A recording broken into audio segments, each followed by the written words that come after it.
नमस्कार,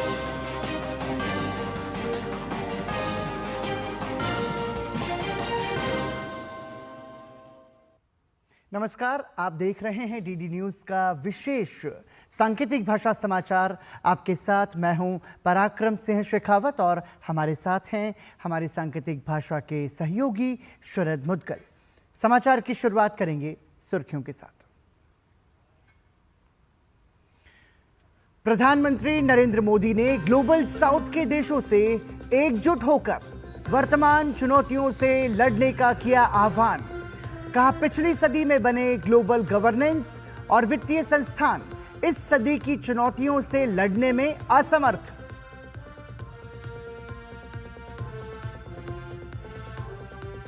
केंद्रीय स्वास्थ्य मंत्रालय ने डॉक्टरों और स्वास्थ्य कर्मियों की सुरक्षा सुनिश्चित करने का दिया आश्वासन। उपाय सुझाने के लिए गठित होगी समिति। डॉक्टरों से व्यापक जनहित में काम पर लौटने का अनुरोध।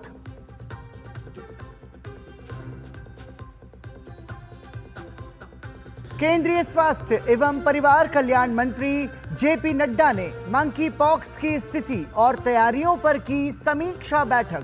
बीमारी के प्रसार को रोकने और नियंत्रित करने के लिए सावधानी बरतने के उपायों पर हुई चर्चा। लेकिन देश में अभी तक मंकी पॉक्स का कोई मामला नहीं।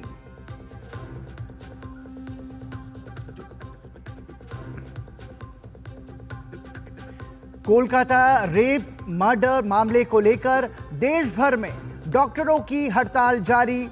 अस्पतालों में इमरजेंसी छोड़कर सभी सेवाएं 24 घंटे के लिए बंद। भाजपा ने ममता सरकार पर न्याय की आवाज दबाने का लगाया आरोप।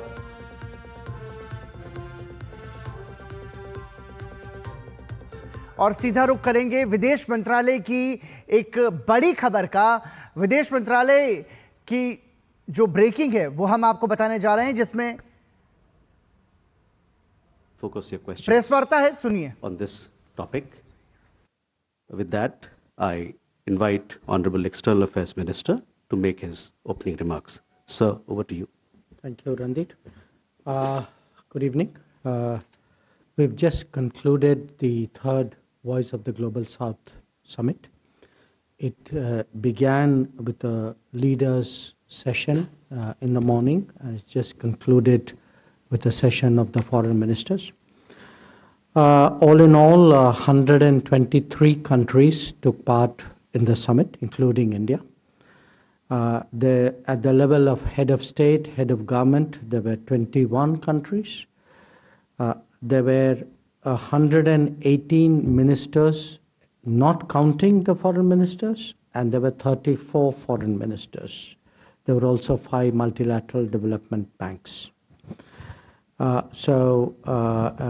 If you add it all up together, that's 123 plus 21 plus 118, 139 plus 34, so 173 plus 5. This is the first plurilateral event, big plurilateral event of the government in its third term. It has been part of our 100-day agenda, so we're delighted that we could get that moving. So let me come to the summit itself. As I said, we had an inaugural session, and then there were 10 ministerial sessions, 2 foreign ministers, a health, youth, finance, trade, IT, energy, education, and environment. The main theme of the third Voice of Global South Summit was Empowered Global South for a Sustainable Future. And I want to share with you the timing of the summit was, of course, partly dictated by the fact that we will all be proceeding to New York for the Summit of the Future, where many of the issues which we have discussed here would also be discussed out there. Now, what I would like to do really is to give you a sense of what has happened during the day. I would begin with the Prime Minister's opening remarks. I think it is been released to the public, but if I can sum it up essentially, he recalled that the earlier voice of the Global South had helped the G20 presidency. It had promoted the membership of the African Union, that it had focused on climate action, on health and food security, on energy. It had also addressed terrorism, separatism, extremism, technology challenges, and the outdated international architecture were the subjects which were discussed earlier. He then spoke about the progress in India and gave examples of Mission Life, of rooftop solar, of UPI, of India Stack, and the pointed issue was that in many ways these are experiences that India is sharing with other countries of the Global South. When it came specifically to health, he spoke about the fact that our development assistance today includes hospitals, it includes dialysis projects, that we had done vaccines, that we'd been a first responder, and that other examples which had happened since last year were the Global South Young Diplomats Forum and the Global South Action Center. So these were broadly the thrust of his opening remarks. Now, as I said, thereafter we had the first session of the heads of government, heads of state. 21 of them spoke. Now, a lot of what they said was common, so I don't want to go into it person by person. But I essentially culled out 10 points of importance, which were overlapping, which were, I think, broadly reflective of the sentiment of the discussions. And these are the leaders' level. And these 10 points, one, of course, was that the problems which they all raised, which was the core of the discussion, were today food, health, and energy security issues, the challenges faced on resources and accessing resources, the problem of realizing the demographic dividend, concerns about employment and about economic inequality. So this, in a way, were common problems which many leaders raised. Then there was a very strong focus on their climate concerns. So almost every leader spoke about the extreme weather. Many referred to the emissions challenge, growing pollution. A few of them brought up specifically water issues, biodiversity. And the small island developing states were particularly articulate about their predicament. Flowing from that, again, I would say there was a broad theme on the concerns pertaining to the Sustainable Development Goals. A lot of it was about resources, but the scars of the pandemic era, how the pandemic had set back SDG progress, I think was a clear sense of the room. Many leaders spoke about debt burden, about liquidity issues that they faced. Then there was references to the challenges of new technologies, and here they referred to AI, to cyber, how to prepare human resources for this new era. And there was a lot of, I would say, advocacy of intra-South, South-to-South technology transfers, sharing of best practices, references particularly to fintech. Then talk about initiatives like International Solar Alliance, like the Global Biofuels Alliance, even references to IPSA, India, Brazil, South Africa. And again, some of them referred to multipolarity, saying that the world is moving towards multipolarity, and this is reflected too should be reflected in the workings of the Global South. Where the UN and global architecture was concerned, I would say there was almost a unanimous view, in fact a unanimous view, that there was a need for reform, that this was much delayed. Some countries very specifically referred to who they felt should be permanent members, of the United Nations. Then if I were to look at the other issues in terms of regional issues, Gaza, the situation in Gaza came up for mention from many of them. Some of them spoke about also on the role of the civil society. Then there was again talk about sovereignty, strategic autonomy, about interference, and concerns which were expressed in that regard. And overall, I would say at the leaders' level, appreciation that India had, in a way, they initiated something very good with the Voice of the Global South. There was a positive evaluation of its past role, and clearly a sentiment that this is, in fact, 2 or 3 of them very specifically said, we hope that you will continue with the Voice of the Global South summits. These were broadly the common points which were made by the leaders.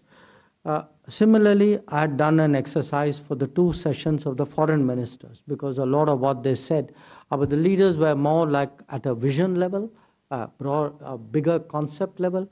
Foreign ministers were much more into actually execution of these ideas. Again, climate concerns were very strong, I would say almost like the number 1 theme of a lot of what was said. Then the second, again, which was common with the leaders, was debt distress and the slow credit growth. One point which came through sharply was in the foreign ministers meeting, was on the rules-based order, about sovereignty, equality, mutual respect, partnership of equals, ownership of agenda. And in fact, one foreign minister said that, today's international order is a bit like the animal farm, where all animals are equal, but some are more equal than others. So that was the analogy given to the state of affairs in the world today. There was also, I think, concern expressed regarding shifting of goalposts, that very often in global discussions, positions are taken, goalposts are shifted, and this is done to preserve the lead of those who are in the lead.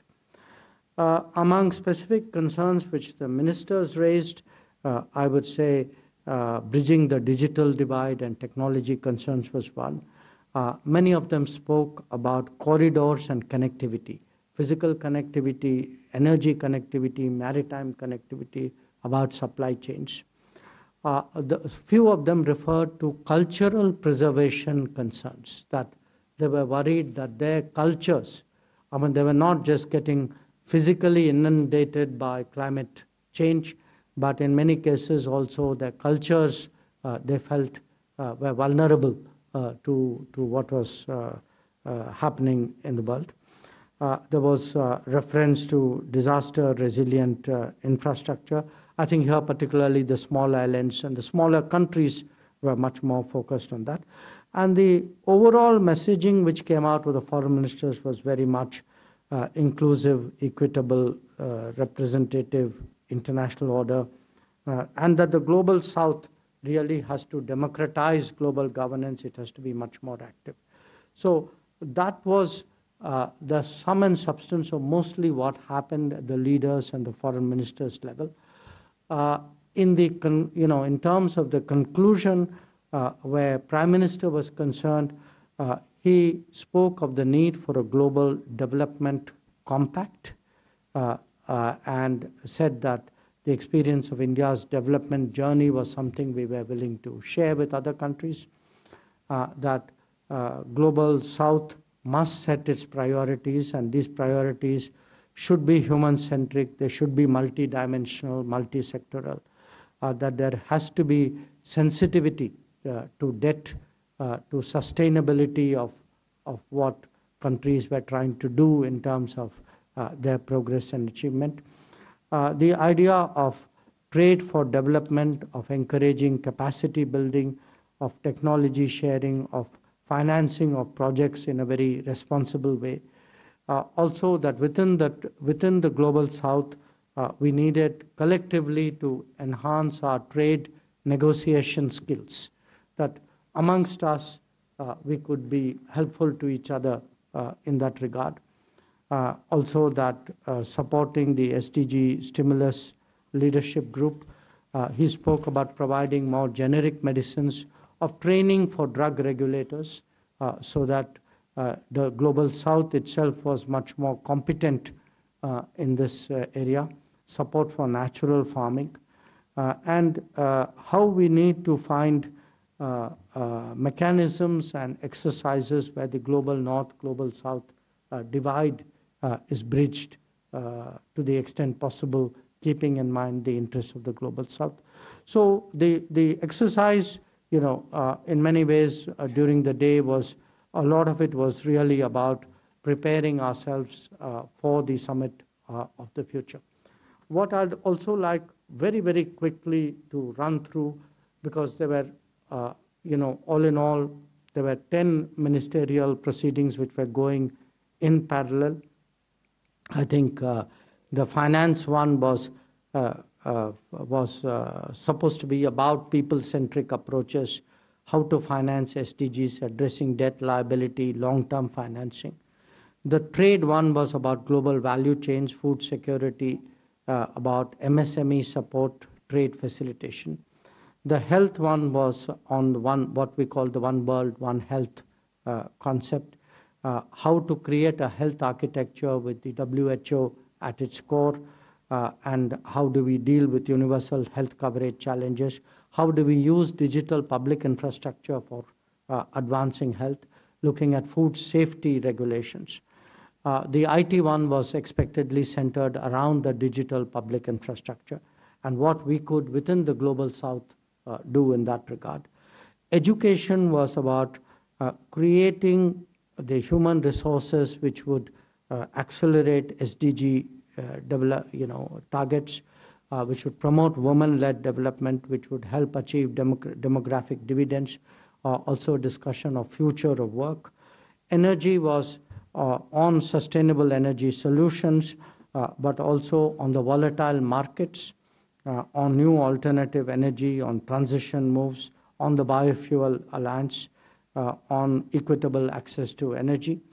The environment was largely on mitigation pathways, climate finance action, climate justice, vulnerability mitigation, SIDS concerns. And finally, the youth one was about how we address skill-based education, economic youth leadership, innovation, employment readiness, how do we deal with the employment challenges in the Global South. So this was really, in a sense, I would say a very succinct description of what were happening in multiple rooms, a lot of them in parallel. I have expectedly focused on the two where I was myself present, which was the one with the Prime Minister and the leadership session and the two foreign ministers session. The rest of it is largely a description of the feedback that I have. So I thought I would share that with you, and if any of you have any questions, clarifications, I'd be very happy to answer. If I've left out anything, is there? Oh, yes. We will be issuing a chair summary once, we get the complete feedback from all the sessions. With that, we open the floor. Please do introduce yourself as you ask your question. Can we go here? Manish, please. The Manish Chand, India Rights Network. Mainstreaming interests of the Global South was an enduring achievement of the G20 presidency. Which features of South-centric initiatives are being carried forward by, say, Brazil? What is your hope that these will be carried to fruition by other presidencies? And just a linked-up question, behind the rhetoric of South-South unity and solidarity, some say there is a power play shaping up. What is the sentiment? Do most of the leaders, foreign ministers, see India as a natural leader of the Global South? Thank you.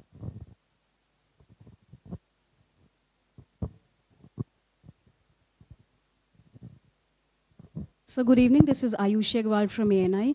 So could you expand more on the discussion related to the issue of terrorism and extremism? Was there an unequivocal condemnation in the room in regards to terrorism. Also, you mentioned about the issue of debt burden being discussed between the leaders. So, were there concerns raised by countries when it comes to China's role in the issue?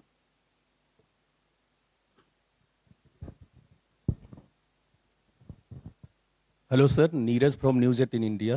Sir, मेरा सवाल यह है कि बांग्लादेश के chief adviser ने भी आज हिस्सा लिया, वहां नई सरकार बनी है और भारत का पड़ोसी देश भी है, उनके क्या एक्सपेक्टेशन है इस सम्मेलन से, क्योंकि वहां नई सरकार स्थापित हुई है, तो ग्लोबल साउथ सम्मेलन से नई सरकार का क्या एक्सपेक्टेशन है?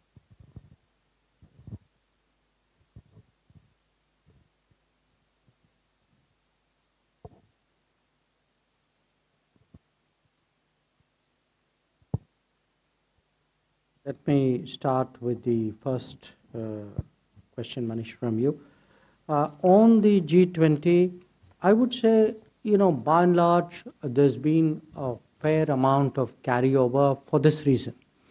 The fundamental nature of G20 has been that it works as a troika. And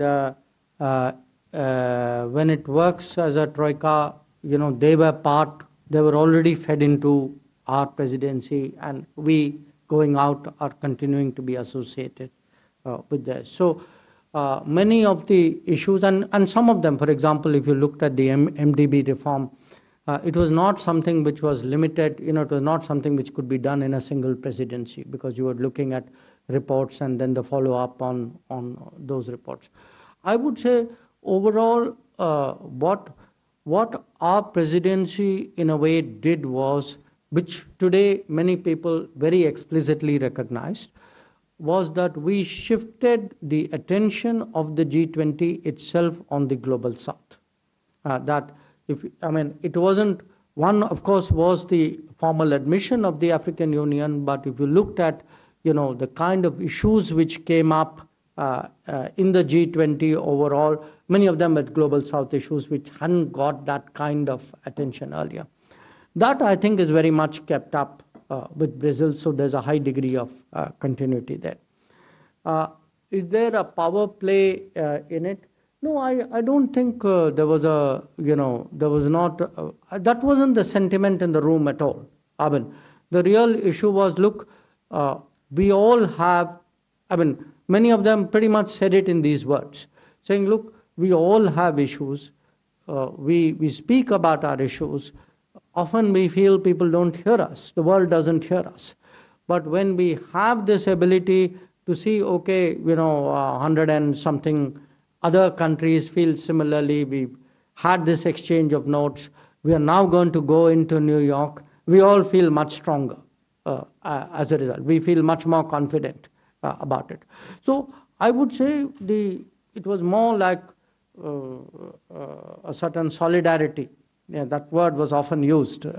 So it was more like a solidarity of countries with similar thoughts and similar interests, rather than a competitive sense.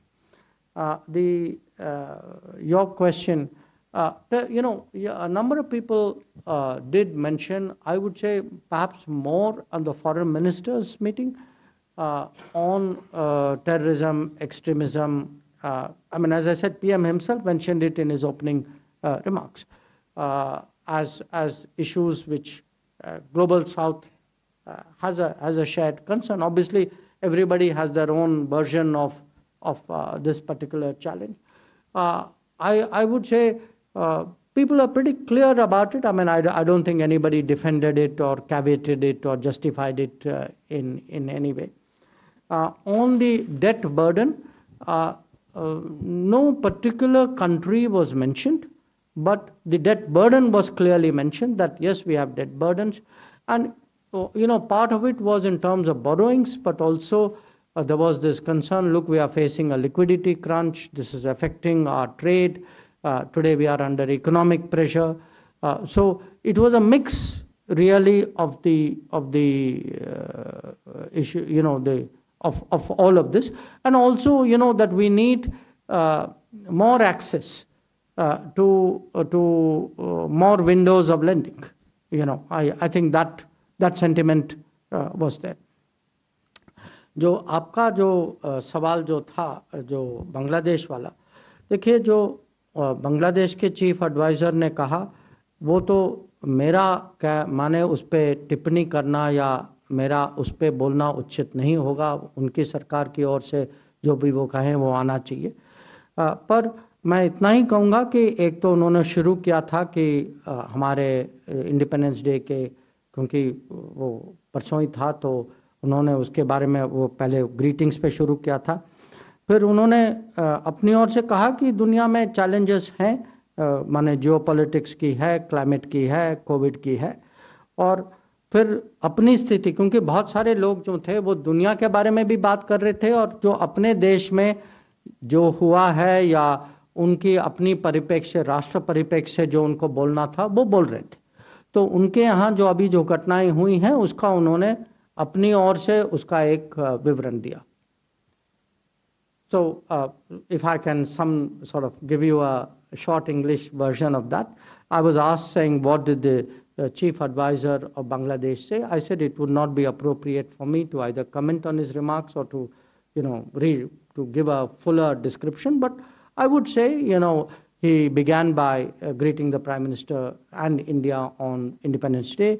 And then in terms of the subject matter, he did refer to geopolitical challenges, to climate change as a very big concern, about the COVID issue still being, and then he spoke about the situation in Bangladesh, because it wasn't only him, I mean many other leaders also spoke about their national circumstances apart from commenting on global issues. And I think what he said on national circumstances is better something which would come out of his own system rather than for me to talk about.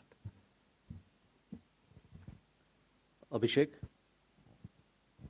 Hi, this is Abhishek from CNN News 18. My question is, in the midst of these, especially these two geopolitical tension, one is happening in the Middle East and other between Russia and Ukraine.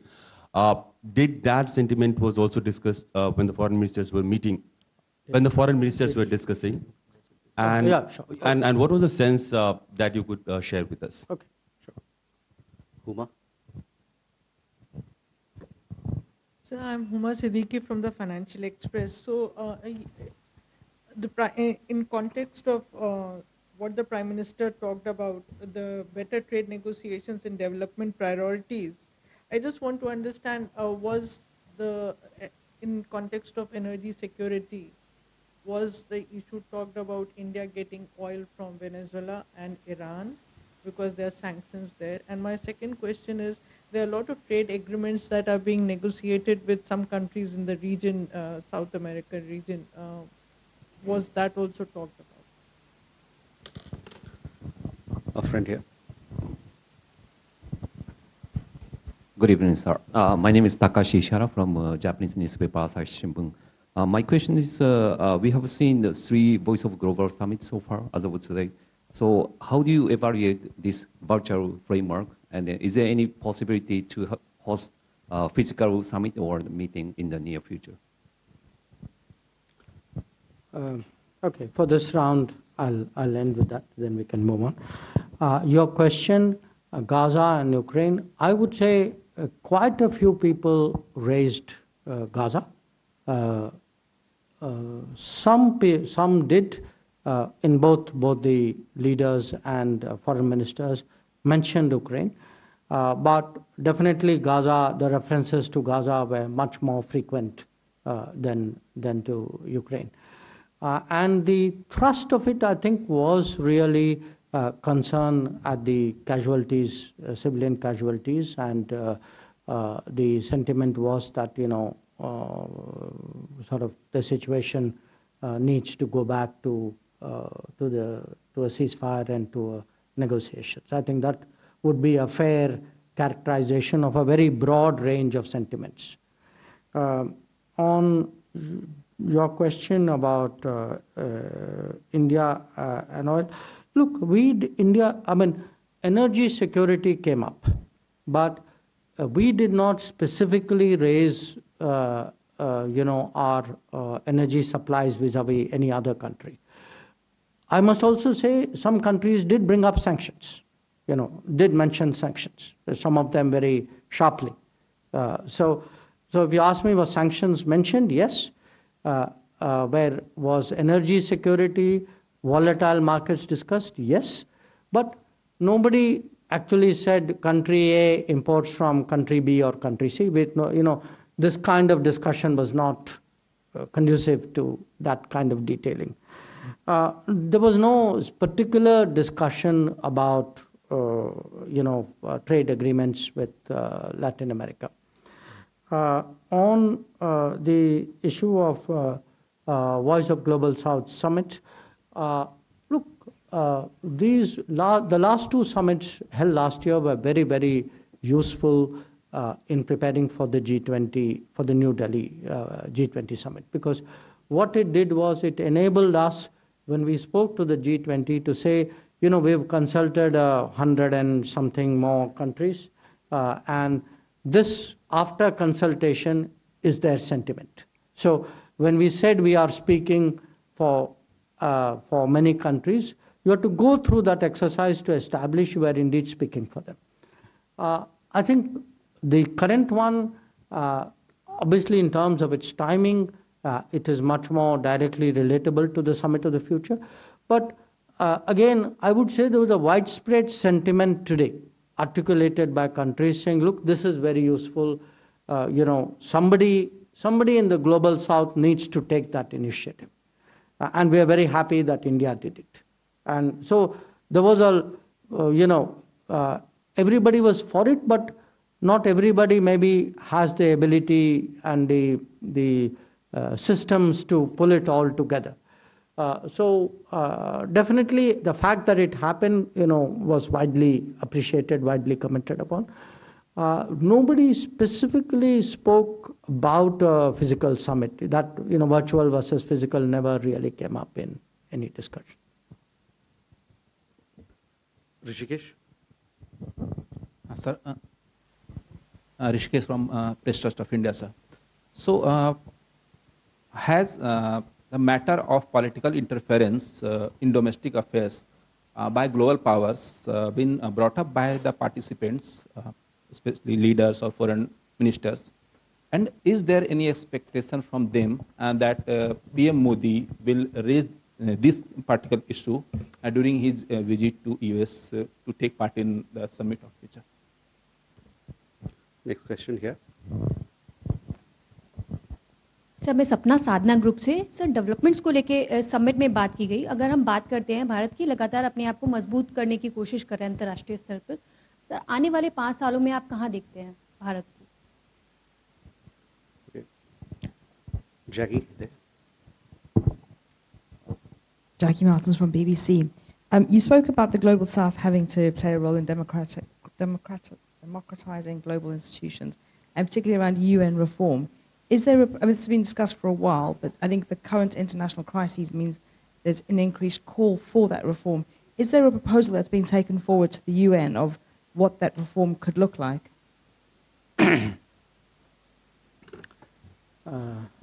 Okay. So I go to the first question. मुझे याद नहीं आपने हिंदी में पूछा English में पूछा? हाँ? English में पूछा ना? Okay. So was the issue of political interference raised? Yes.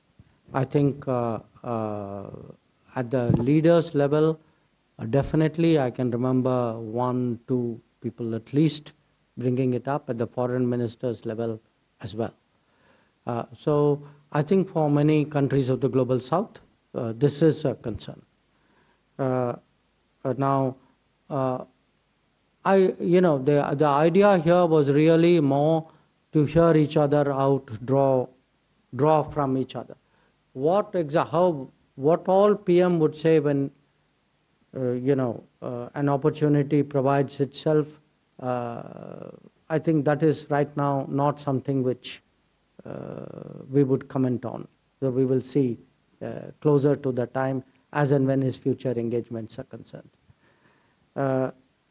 जो आपका सवाल जो था कि अगले 5 साल में भारत अपने आप को कैसे देखता है, देखिए हमें तो लगता है कि हम जानते ही हैं कि हमें पूरी अपेक्षा है कि इस दशक में हम जरूर तीसरी नंबर में होंगे, अभी दुनिया में 5वें नंबर में हैं इकोनॉमिक आर्थिक क्षमता के अनुसार।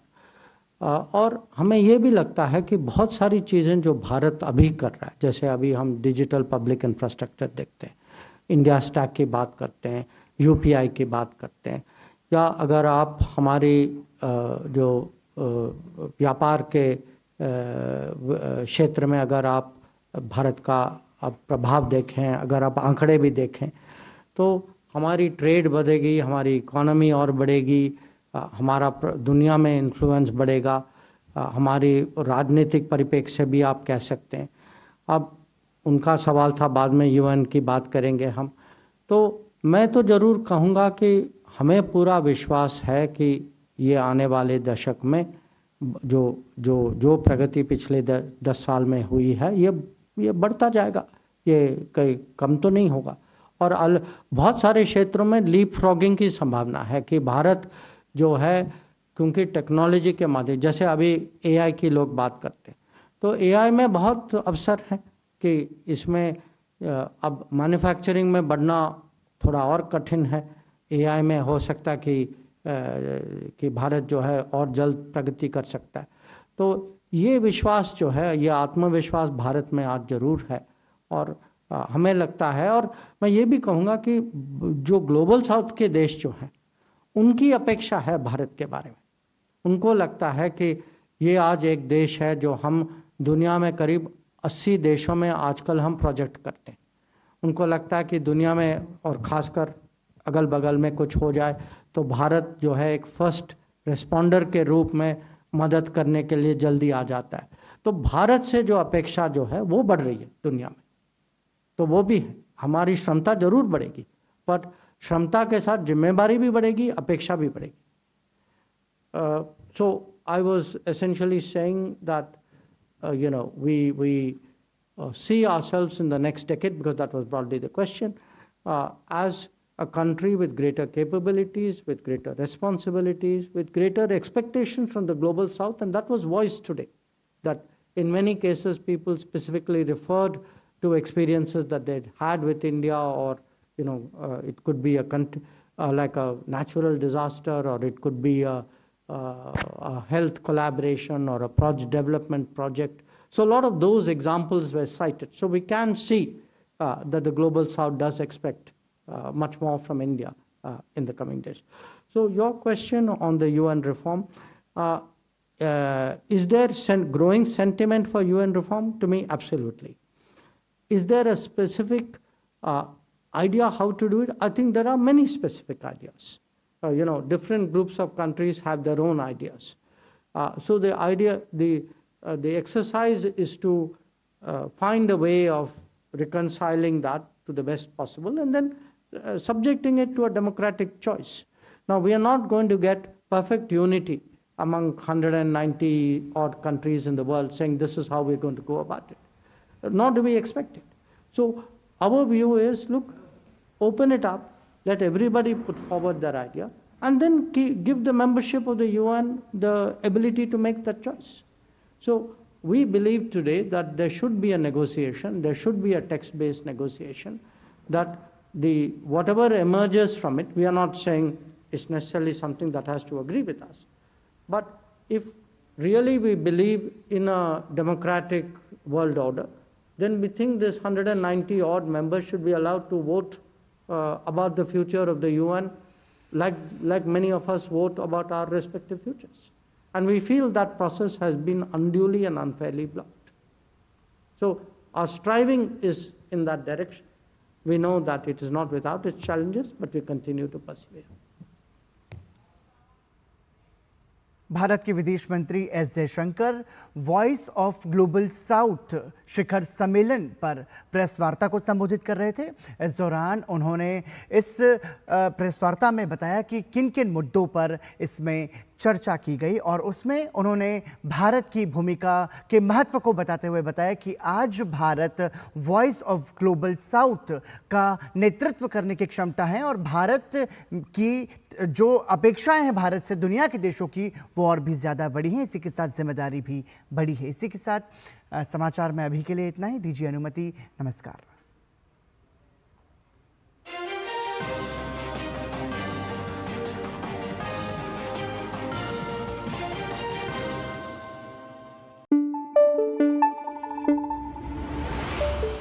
Thank you.